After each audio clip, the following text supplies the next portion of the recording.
जय हिंद दोस्तों। आशा करता हूँ आप सभी लोग अच्छे होंगे और अपनी परीक्षा की तैयारी अच्छे से कर रहे होंगे। जिन बच्चों का आर्मी अग्निवीर का एग्जाम बच्चों होना बाकी है उनके लिए ये प्रैक्टिस सेट काफी ज्यादा इंपॉर्टेंट है। बच्चों जो वर्तमान में परीक्षा हो रही है 23 से परीक्षा शुरू हुई है, उन्हीं के बेसिस पे, उन्हीं के पूरी तरीके से उन्हीं के डिपेंडेंसी पे, कहने का अर्थ है बच्चों की जो लेवल उन एग्जाम का आया है उसी लेवल पे ये मॉडल पेपर तैयार किया गया है। अगर बच्चों आप इसको आखिरी तक देखते हैं तो ये आपके लिए काफी ज्यादा इंपॉर्टेंट होगा। आते हैं डायरेक्टली अपने प्रश्नों का डिस्कस करते हैं। सबसे पहले बच्चों प्रश्न आपके जीके जीएस से आता है, तो सबसे पहले हम लोग जीके जीएस के प्रश्नों की चर्चा कर लेते हैं। बच्चों पहला प्रश्न आपका खेल से संबंधित है, यानी स्टैटिक जीके से संबंधित है। ये कह रखा है कि बच्चों दिव्य कीर्ति सिंह और अनुज अग्रवाल, इनका संबंध बच्चों किस खेल से है? इन दोनों का संबंध बच्चों दिव्य कीर्ति और अनुज अग्रवाल, इन दोनों का संबंध बच्चों किससे है? तो इनका संबंध आपको पता होना चाहिए बच्चों, घुड़सवारी से है। आप बच्चों हाल ही में जो अभी खेल हो रहे हैं उनके संबंधों के बारे में चर्चा कर लेते हैं। जैसे हॉकी से किस किसका है? तो बच्चों हॉकी से एक बहुत बड़ा फेमस है, किसका नाम है? कृष्ण बहादुर पाठक। बच्चों इनसे रिलेशन में प्रश्न पूछा जा सकता है। कौन है बच्चों? कृष्ण बहादुर पाठक। ठीक है। और दूसरा कौन है बच्चों? सुनील चानू। अगर आप लोग जानते होंगे सुनील चानू को, तो ये भी बच्चों हॉकी से संबंधित है। अगर आप कुश्ती से बात करें तो कुश्ती से कौन कौन है? तो बच्चों कुश्ती से कौन है? सुनील कुमार है। कौन है बच्चों? सुनील कुमार है। और अगर बात करें कुश्ती से बच्चों, अंतिम पंघाल एक है बच्चों, क्या नाम है उनका? अंतिम पंघाल। बच्चों इन सब रिलेटेड प्रश्न आपके परीक्षा में पूछे जा सकते हैं, तो ध्यान रखिएगा। सुनील कुमार और अंतिम पंघाल को, ये कुश्ती से रिलेटेड है। कृष्ण बहादुर पाठक बच्चों और सुशील चानू जो है वो आपके हॉकी से रिलेटेड है। घुड़सवारी से रिलेटेड बच्चों दिव्यकृति सिंह है और अनुज अग्रवाल है। अगर बात करें तीरंदाजी से बच्चों, इनमें से शीतल देवी है। कौन बच्चों? शीतल देवी हैं। और कौन है बच्चों? ओजस प्रवीण देवताले हैं, आप इनको भी याद रखिएगा बच्चों। और अदिति गोपीचंद्र स्वामी हैं। ये तीन लोग हैं बच्चों जिनका संबंध किससे है? तीरंदाजी से है। आते हैं बच्चों अपना अगला प्रश्न देखते हैं। अगला प्रश्न क्या है? ये पूछ रखा है कि ब्रिक्स सम्मेलन बच्चों 2023 का आयोजन कहाँ हुआ? तो जो बच्चों ब्रिक्स सम्मेलन हुआ था उसका आयोजन 2023 में, ये पूछ रखा है आपसे कहाँ हुआ? तो कहाँ हुआ था बच्चों? आपका जो 2023 में सम्मेलन हुआ था ब्रिक्स का, वो आपका डरबन में हुआ था। डरबन किस ऑप्शन में? ऑप्शन नंबर सी में है, तो ऑप्शन नंबर सी इसकी करेक्ट आंसर हो जाएगा। अगर आपसे ये भी पूछ ले कि डरबन कहाँ है बच्चों, तो डरबन आपको पता होना चाहिए कहाँ पे है, दक्षिण अफ्रीका में है। कहाँ है बच्चों? डरबन आपका दक्षिण अफ्रीका में है। ठीक है बच्चों। अगर बात करें जो 2024 में इसका आयोजन कहाँ किया गया, तो इसका 2024 में आयोजन कहाँ होना है बच्चों? कजान में होना है। कहाँ होना है? 2024 का जो इसका आयोजन है बच्चों, ये आपका कजान में होगा। ठीक है, ये भी आप नोट डाउन करिएगा क्योंकि करंट से रिलेटेड प्रश्न पूछ सकता है। अगर बात करें पुंगलिया की बच्चों, तो ये आपका इटली में स्थित है। कहाँ है? इटली में पुंगलिया स्थित है बच्चों। और ये यहाँ पे कौन सा सम्मेलन होना है? तो G7 का बच्चों, जो G7 सम्मेलन है उसका यहाँ पे क्रियान्वयन होना है 2024 का। ठीक है बच्चों। अगर बात करें दिल्ली का, तो आपको पता होगा दिल्ली में भी हाल ही में G20 सम्मेलन हुआ था बच्चों 2023 का। ठीक है, आप इसको जरूर नोट डाउन करिएगा। आते हैं अपने अगले प्रश्न पर। अगला प्रश्न आपसे क्या पूछ रखा है? अगला प्रश्न आपसे पूछ रखा है कि बच्चों सर्वाधिक जन घनत्व वाला राज्य है बच्चों, इनमें से सबसे ज्यादा जन घनत्व वाला राज्य कौन सा है? अधिकतर बच्चे इसमें जवाब उत्तर प्रदेश देंगे, लेकिन बच्चों ऐसा नहीं, ये पूछ रखा है जन घनत्व, जनसंख्या वाला राज्य नहीं पूछ रखा है, जन घनत्व वाला राज्य पूछा है। तो बच्चों जो पूरे देश का सबसे जन घनत्व वाला राज्य है वो आपका बिहार है, तो आप उत्तर प्रदेश को नहीं कह के आएंगे, क्योंकि बच्चों इसमें सर्वाधिक जनसंख्या तो है लेकिन इसका एरिया भी बड़ा है। दैट मीन कि जो इसका क्षेत्र है वो भी बड़ा है। तो जन घनत्व को मतलब पर व्यक्ति के हिसाब से, आपके एरिया के हिसाब से ये होता है बच्चों। ठीक, तो इसका करेक्ट आंसर आप क्या देंगे? बिहार देंगे। ठीक है, आप इसको भी बच्चों अच्छे से नोट डाउन रखिएगा। अगर बात करें केरल की बच्चों, तो केरल एक ऐसा राज्य है जो सबसे ज्यादा साक्षरता वाला राज्य है बच्चों। क्या? सर्वाधिक साक्षरता वाला राज्य है। सर्वाधिक बच्चों ये साक्षरता वाला राज्य है। ठीक है, आप इसको जरूर नोट डाउन करिएगा। अगर बात करें बच्चों उत्तर प्रदेश का, तो ये बताया मैंने सबसे ज्यादा जनसंख्या वाला राज्य है, सबसे ज्यादा जनसंख्या वाला राज्य है बच्चों। लेकिन अगर आपसे जनघनत्व के बारे में पूछें तो जनघनत्व के मामले में आपका बिहार आगे है, तो आपका बिहार करेक्ट आंसर हो जाएगा। आते हैं अगला प्रश्न देख लेते हैं बच्चों। इनमें से पूछ रखा है करंट अफेयर का, ये भी प्रश्न है। ये पूछा है ओडिशा के मुख्यमंत्री हैं, इनमें से कौन बच्चों ओडिशा के मुख्यमंत्री हैं? तो ओडिशा के मुख्यमंत्री बच्चों इनमें से कौन है?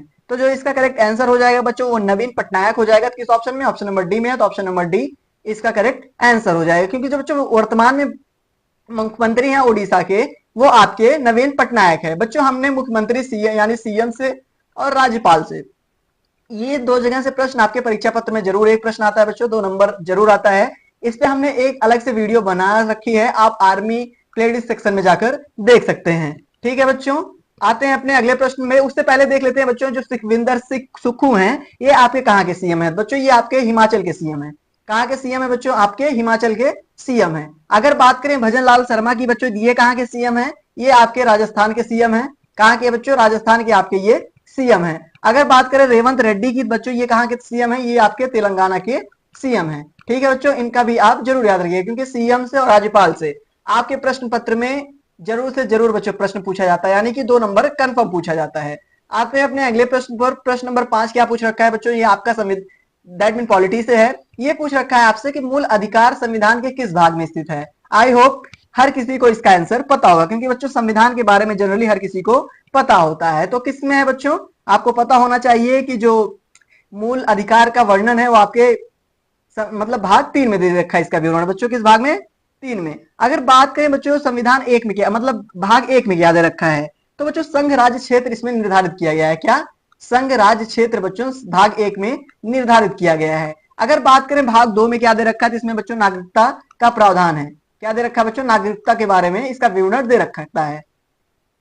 ठीक है बच्चों, अगर बात करें आपके भाग 4 में तो इसमें क्या दे रखा है बच्चों? नीति निर्देशक तत्व दे रखा है जिसको आप बच्चों आप जिसको डीपीएसपी के नाम से जानते हो।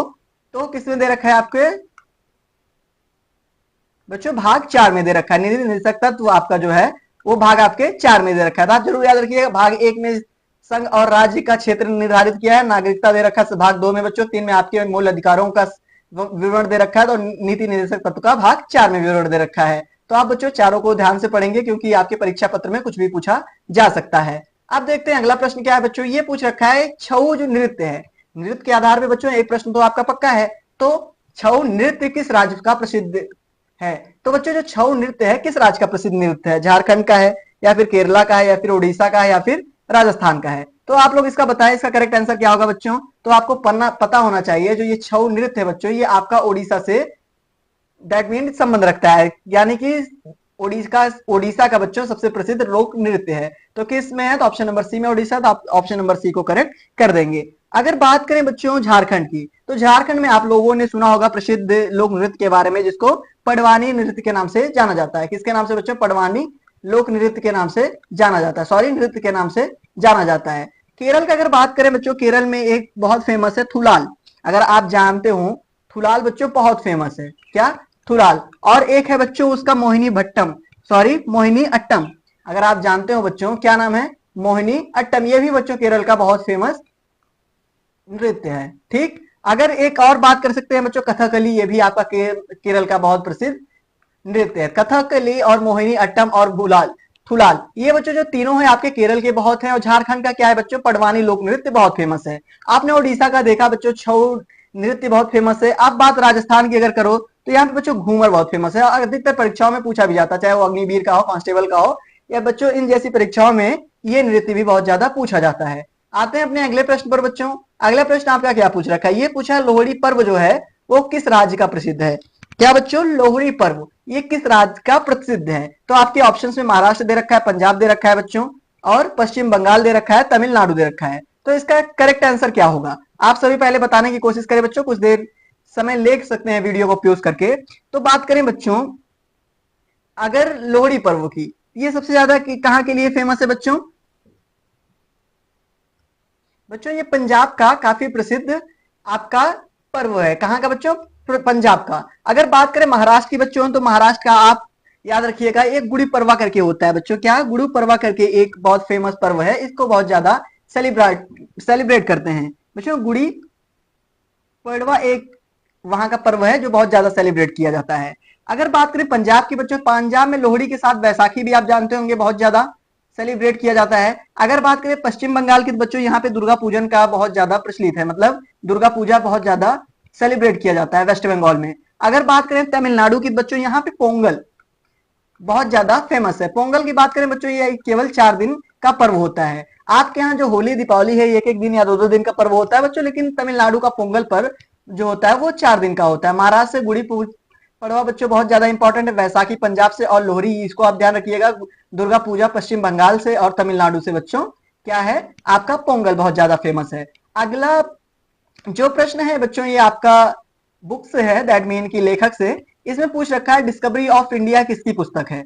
डिस्कवरी ऑफ इंडिया के लेखक कौन है, सॉरी बच्चों, यानी कि वही बात हुई कि किसके लेखक है। तो डिस्कवरी ऑफ लेखक किसके, इसके लेखक कौन है बच्चों? महात्मा गांधी है, पंडित जवाहरलाल नेहरू है, अब्दुल कलाम है, या फिर सचिन तेंदुलकर है। तो आपको पता होना चाहिए बच्चों, डिस्कवरी ऑफ इंडिया किन्होंने लिखी थी? पंडित जवाहरलाल नेहरू ने लिखी थी। तो ऑप्शन नंबर बी में है, तो ऑप्शन नंबर बी इसका एकदम करेक्ट आंसर हो जाएगा। अगर बात करें बच्चों महात्मा गांधी जी की, तो इन्होंने एक बहुत फेमस पुस्तक लिखी थी, सत्य के, सॉरी बच्चों, सत्य के साथ मेरे प्रयोग। क्या? एक बहुत फेमस पुस्तक है बच्चों, सत्य के साथ मेरे प्रयोग। इसको किसने लिखी थी?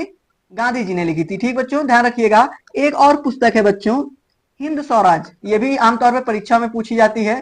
क्या नाम है बच्चों? हिंद स्वराज। ये भी आपकी परीक्षा में पूछी जाती है, इसलिए आप इन दोनों को ध्यान रखिएगा। अगर पंडित जी की बात करें, पंडित जवाहरलाल नेहरू की, इनका एक बहुत फेमस पुस्तक है बच्चों, जो प्रश्न में पूछा रखा है, डिस्कवरी ऑफ इंडिया। अगर एपीजे अब्दुल कलाम की बात करें, तो इन्होंने, सर ने काफी पुस्तक लिखी है, बशर्ते इनकी एक पुस्तक बहुत फेमस है बच्चों, विंग्स ऑफ फायर। काफी ज्यादा फेमस पुस्तक है, जरूर नोट डाउन रखिएगा, क्योंकि चांसेस बहुत ज्यादा बच्चों रहते हैं ऐसे प्रश्नों का आपके पेपर में आना। ठीक है, क्योंकि प्रसिद्ध व्यक्ति हैं, तो इनके आपसे परीक्षा में ये पुस्तक जरूर पूछी जा सकती है। अगर सचिन तेंदुलकर की बात करें, तो इन्होंने बच्चों फ्लाइंग इट माई वे एक पुस्तक है, फ्लाइंग इट माई वे बच्चों, ये भी इन्होंने काफी ज्यादा, मतलब इनकी प्रचलित पुस्तक है, इसको भी आप जरूर याद रखिएगा। एक इनकी पुस्तक है बच्चों, चेस योर ड्रीम। तो बच्चों ये भी इनकी बहुत ज्यादा फेमस पुस्तक है। तो आप सभी के लेखक और पुस्तकों का जितना मैंने बता रखा है जरूर ध्यान रखिएगा बच्चों, कुछ भी पूछा जा सकता है।